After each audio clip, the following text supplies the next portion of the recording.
Hi, everyone. Thanks for joining us for CBM Calling. We're on a bit earlier today than usual, and that's because we're joined by Michael and Melanie Waddell, who are in the Philippines. So we thought we would spare Michael and Melanie having to get up in the middle of the night to do this broadcast. Thank you.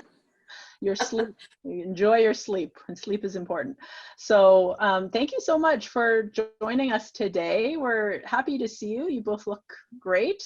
And I've heard that your family is all doing well, so that's all good news. But why don't you give us an update as to how you're all doing? So I would say overall we're doing pretty well.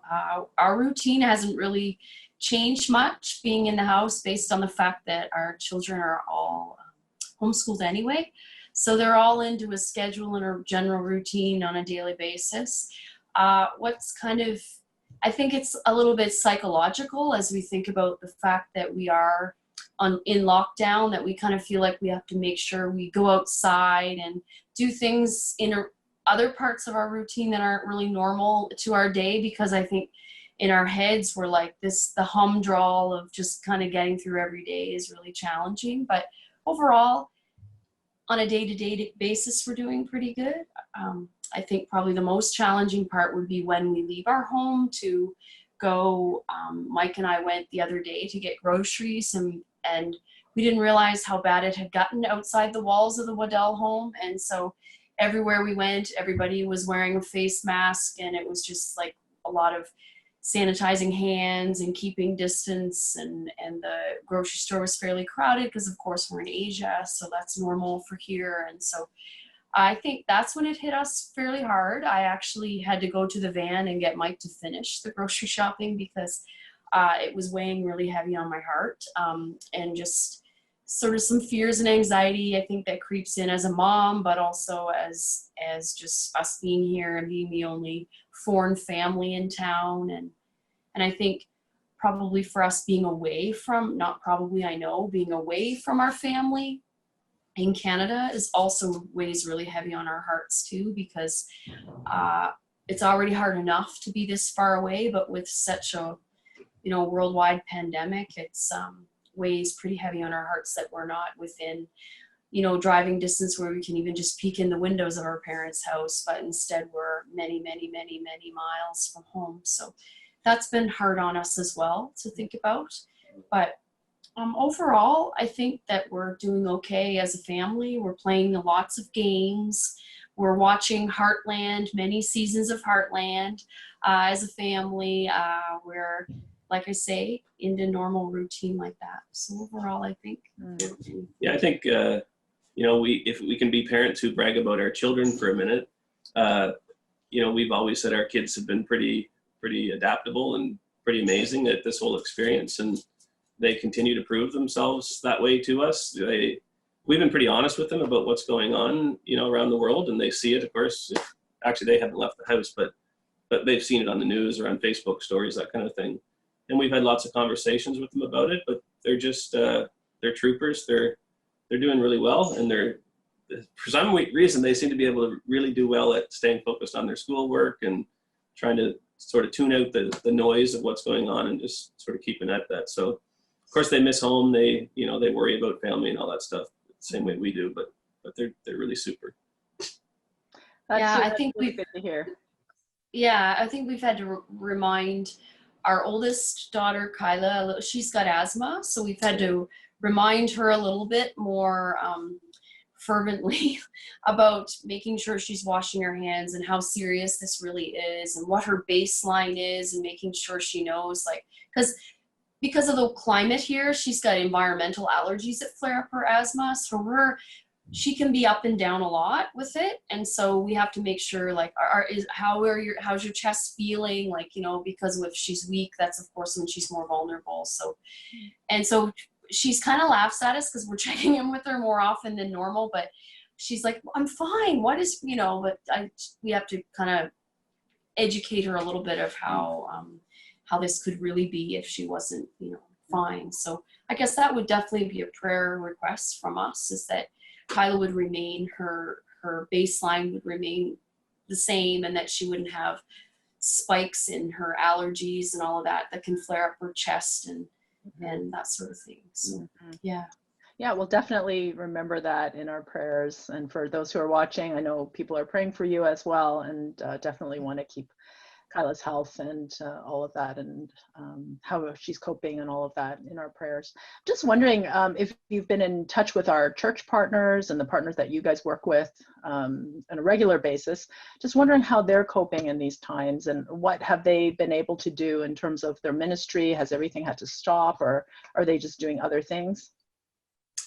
Yeah, it's a really great question. The situation here in the Philippines has really escalated quite quickly, just sort of in the last week to 10 days.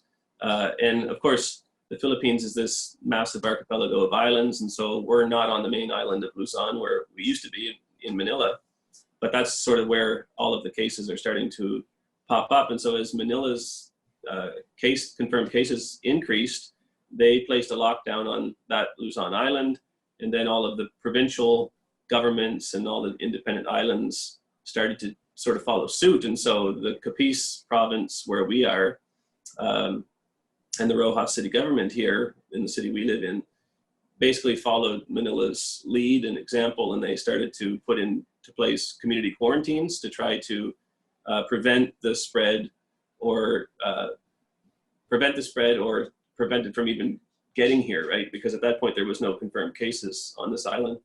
So when they made those kinds of decisions, basically our partner Cabagana and Philippine Ministries, most of their work is in rural communities outside of the city. We do have some work here in Roxas City, but most of it is in rural areas.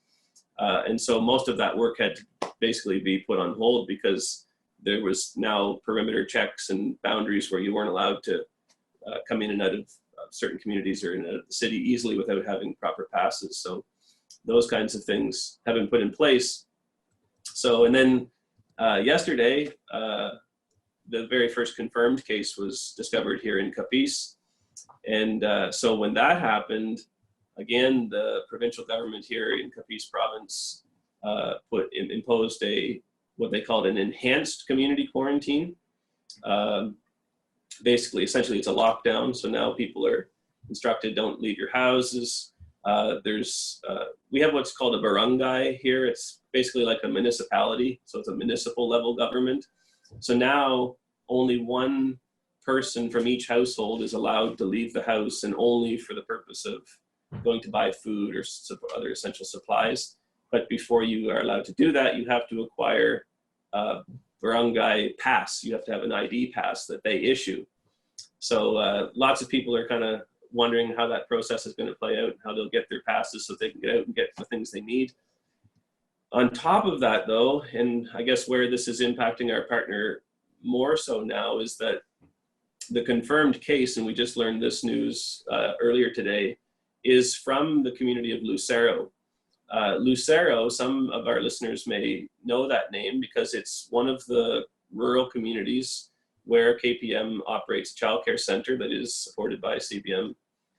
So we have active ministry there. The Lucero Baptist Church and Lucero Child Care Center actually is the very first place that KPM began their ministry. It's the founding place of KPM, back when Norma and Rob Coe were missionaries here from Kipling Avenue Baptist Church. So the person who was confirmed with COVID-19 yesterday is actually, his family is a member of the Lucero Baptist Church. Actually, some people that we know are cousins or relatives of him as well. So sort of a connection there. Kyla's friend is a cousin, I guess, to this individual. So, and because that's a rural community where this confirmed case happened, and they're not quite sure, I don't think, about how much spreading took place, they have put Lucero, so we're under enhanced community quarantine. They have put Lucero under what they're calling, I think it's called an extreme enhanced community quarantine or something. There's some other level to it. And essentially, nobody's allowed to enter or leave the town, the municipality. The local government units trying to figure out how to, maintain supply of food and supplies. Those kind of people are worried about, essential goods, foods, that kind of thing. Thankfully, I did hear from our partner, Hope and Phoebe Santiago, earlier this evening. Rice harvest just happened, so there's good supply of rice in the community. But other things like sanitation and ability to protect themselves from any more spread of the virus in that area is not really there. So, our partner at this point is trying to figure out, just how they can assist, how they can respond and support the church there and support the community and those who are impacted. That's one of the things we've been hearing quite regularly from everyone we've been talking to on these conversations, is just how is the church going to be the church in these times? Because so much of what the church is reaching out to people, touching people, being in relationship with them. And when you can't do that physically, we're trying to draw people closer to us as the church. And when you can't do that physically, how do you be the church in these times? And that's something we want to continue to, uphold in prayer for sure, is how our church partners are trying to be the hands and feet of Christ in these difficult times. I'm just wondering, is there anything else that you think we could do to be supporting them, supporting their work, or else even just prayers? Like, how can we be praying for them? How can we be praying for you guys personally? Yeah, maybe I'll let Melanie speak to how they can pray for us, but I'll just mention first another situation that people can be praying about. The partner that we work with here is connected to the Convention of Philippine Baptist Churches, and we work specifically with the Association of Baptist Churches here in Capiz province. The Convention of Churches operate 2 mission hospitals, one in Iloilo City and one here in Rojas City. So the one here in Rojas City, I learned, actually, Reverend Hope Santiago, who's the head of our ministry partner, KPM, he serves as the chairman of the board of trustees of the hospital.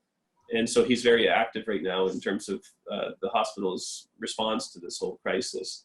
And so a couple of days ago, we learned that about 90 of their frontline medical staff, so doctors, nurses, other people who are sort of on the front line, because of this enhanced community quarantine, are no longer allowed to leave the hospital to go to their homes after their shifts. And so they're actually basically sort of stuck there at the hospital. I'm not sure about social distancing. Yeah, social distancing is, they're having to try to find safe places or suitable places where they can get sleep and rest and food. And so, so it's actually been really interesting. You're talking about the church, trying to figure out how do we be the church in the midst of this. And so we began to talk with KPM about, how can the local churches here support their mission hospital? How can we at CBM support our partner as they seek to support the mission hospital? And thankfully, together we've been able to work on a proposal for providing food relief for these frontline workers. And so that'll begin, to be able to provide food packs for them so that they can at least have adequate supply of food. Further to that, next to the hospital is actually Philomer Christian University, which is another institution of the Baptist denomination here. And it's the property right next to the hospital. And of course, schools are not operating right now, so the campus is just sitting empty.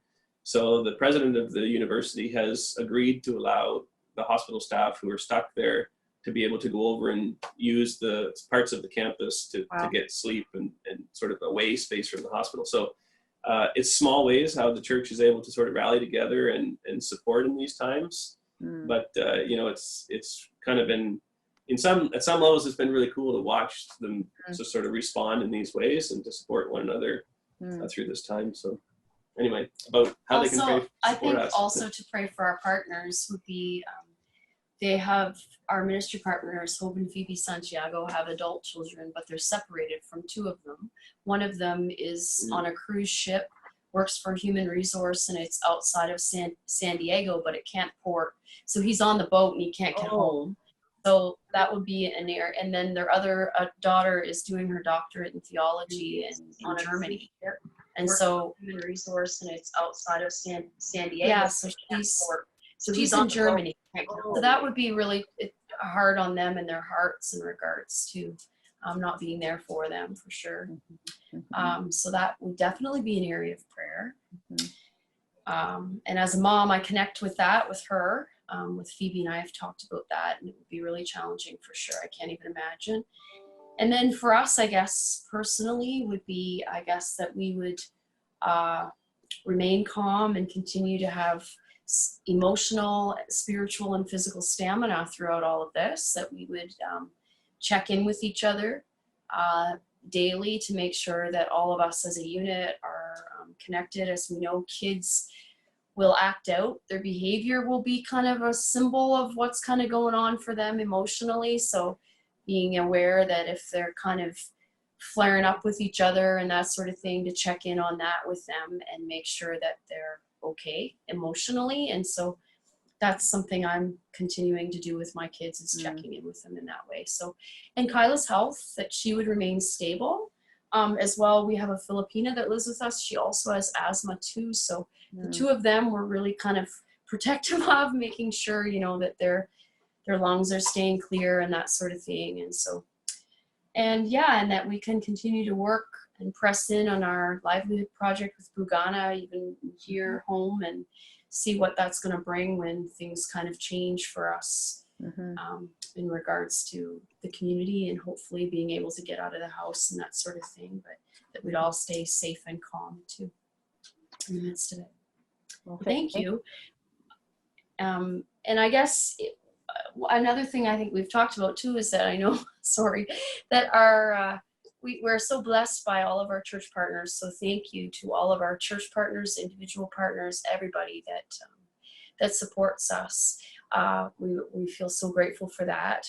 It would be wonderful to hear from any of you too in the midst of it, as we're all kind of in isolation. If you have any questions or anything, or just love and support, just send a note, or you want to say something special to any one of our kids, or whatever the case might be, we gladly would accept those kind of notes as well. So we're all kind of stuck in our homes, so it's always nice to hear from one another. So thank you so much for supporting us on so many levels, and we feel really blessed to be part of CBM family, that's for sure. So there's a couple of our mutual friends that are, I think, watching this live with us right now. So Harry, we know you're watching, and Sharon Scott, who's been faithfully watching these and giving support and prayers and encouragement to us through all these broadcasts. So thank you so much. And we know there are many others as well.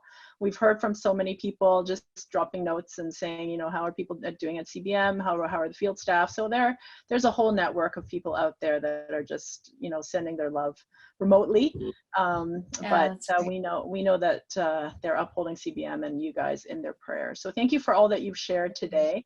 And we think we should let you guys go so you can go to sleep now or have some fun time with your kids before you go to sleep. So an episode of Heartland, another episode of Heartland. Thank goodness for streaming. Yeah, that's right. It's been good to see you guys, and we wanted my great to be with you. We wanted my people to tune in tomorrow when it will be live at 2:30 instead of pre-recorded, when Terry will be talking with Cheryl Bear, our Indigenous Relations Specialist. Wonderful. So hopefully people will tune in for that. But thank you guys, and have a good night. See you. Thank you. God bless Thanks you all. a lot. See Bye-bye. you. Bye-bye.